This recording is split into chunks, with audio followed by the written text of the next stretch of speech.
Foi divulgada nesta terça-feira a mais recente edição da pesquisa CNT Census, que pretende fazer um retrato do que pensa a população brasileira sobre temas da atualidade. Realizada entre os dias 7 e 12 de agosto em 24 estados, a pesquisa trouxe um dado específico da agenda política brasileira, é a redução da maioridade penal. Pois é, a Constituição define como 18 anos a idade mínima para que uma pessoa possa responder por um crime.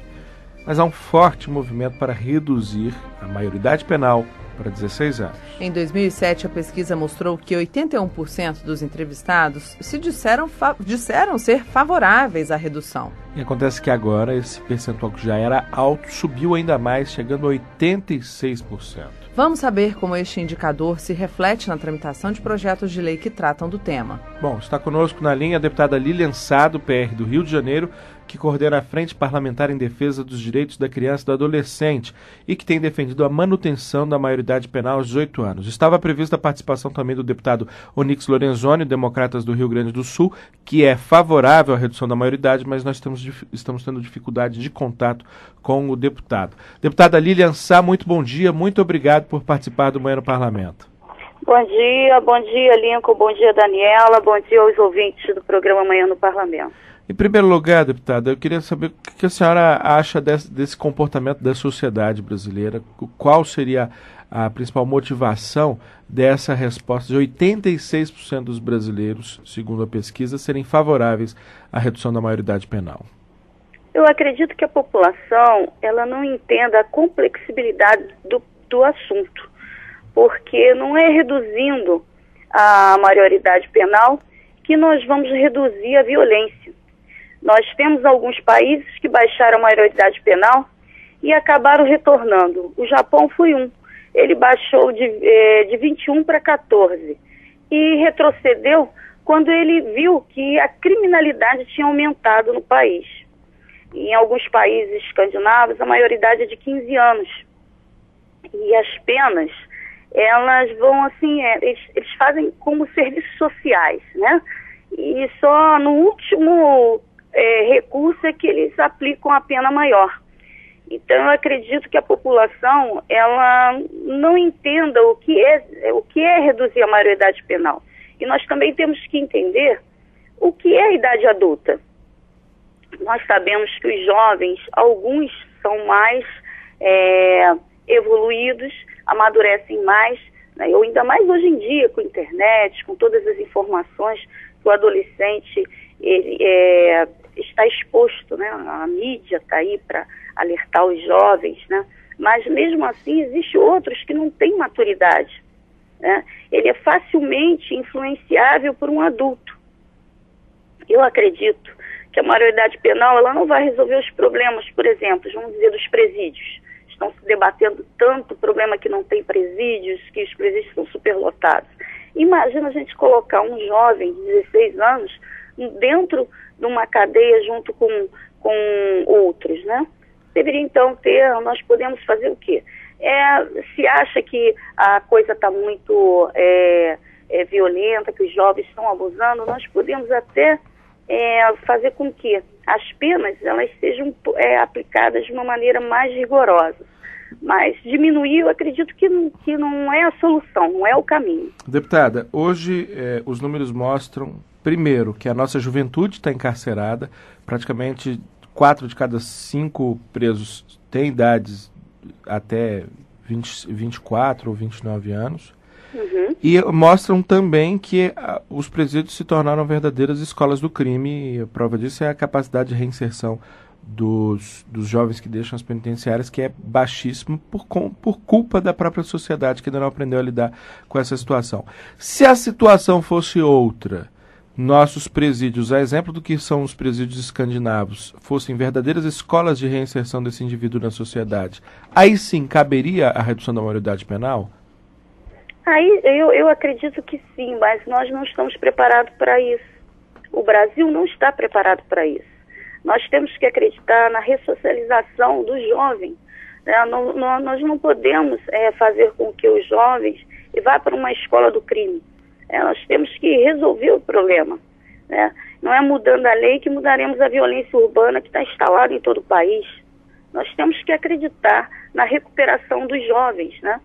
Então, olha, eu fico muito preocupada com tudo que está acontecendo, porque nós podemos arrumar um outro tipo de problema. Vamos dizer que isso, reduzindo a idade penal, o crime organizado ele pode começar a regimentar jovens com uma faixa etária mais baixa para o crime organizado. Agora, é dever do Estado. O jovem, né, o nosso adolescente, nossas crianças e adolescentes, está tutelado pelo Estado. Nós temos que trabalhar para que o futuro desse jovem não seja comprometido amanhã por uma irresponsabilidade que ele cometeu na adolescência, né? Agora, então, deputada Lilian Sá, mas o adolescente, aquele que comete infrações, quando ele é apreendido, ele também entra nessa rotina, vamos dizer assim, de ser reincidente, de cometer um crime.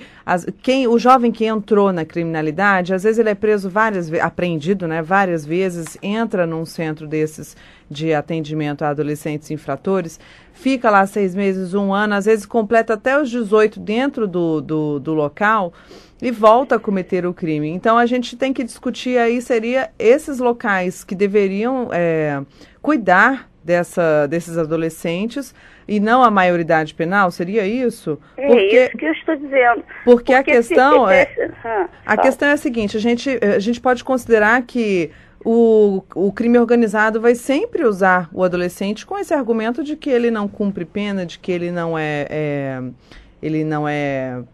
recebe essa punição pelo Estado mais grave, que é ir para um presídio de segurança pública, de segurança máxima, por exemplo. É isso que eu estou falando.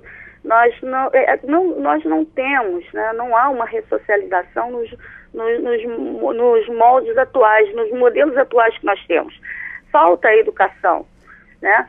Se você tivesse realmente um lugar para colocar o jovem e ali ele aprender uma profissão, ali ele ter uma aula de cultura, ele ter aula de religião, ele, sabe, trabalhar com a cabeça do jovem para depois colocá-lo na rua novamente, eu acredito que esse jovem seria recuperado. Você vê quantas ONGs fazem esse trabalho. Eu tenho, assim, muitas ONGs no Rio de Janeiro que têm trabalho com jovens infratores e que tem, assim, quase 100% de resposta, né, no trabalho com esses jovens. Você vê que nós não temos uma política de educação de qualidade. Nós deveríamos investir mais na infância da criança, né, na primeira infância, dar a essa criança, a esse adolescente, condições dele não ir para o lado do crime. Agora, o abandono, a pobreza, a miséria instalada em todo o país, essa roubalheira que está aí, que você vê aí, sabe, o dinheiro sendo desviado de tudo, mas não é investido na educação. Você está vendo os professores fazendo marcha, porque recebe pouco salário. Você imagina isso? Nós não temos uma cultura de educação, de preservar o direito da criança e adolescente no Brasil, como acontece na Coreia do Sul. Nós deveríamos investir no jovem, na formação, no caráter dessa criança enquanto pequeno, né? Porque se nós começarmos a ter um outro tipo de cultura, nós vamos diminuir, né, cada vez mais e tirar os jovens da linha de marginalidade. Então, eu acredito que é dever dos políticos trabalhar de uma forma diferente. Vamos ver, o jovem de 16 anos não pode tirar a carteira de motorista, ele não pode ser penalizado, né? Mas pode ser penalizado por um crime que ele fez. Sabe, não coincide com o nosso Código Civil, né? O jovem não pode dirigir, mas ele pode ser... criminalmente, ele pode responder pelos seus atos, mas não pode tirar o registro de motorista, né? Então, há um equívoco aí da maioridade penal, né, que não coincide com o nosso Código Civil. A idade mínima para casar, para votar, para trabalhar. Sem dúvida. Bom, quero agradecer mais uma vez a você, deputada Lilian Sá, do PR do Rio de Janeiro, coordena essa importante frente parlamentar em defesa dos direitos da criança e do adolescente, por participar aqui do Manhã no Parlamento. Deputada, muito obrigado mais uma vez. Eu que agradeço a oportunidade. Deus abençoe a todos.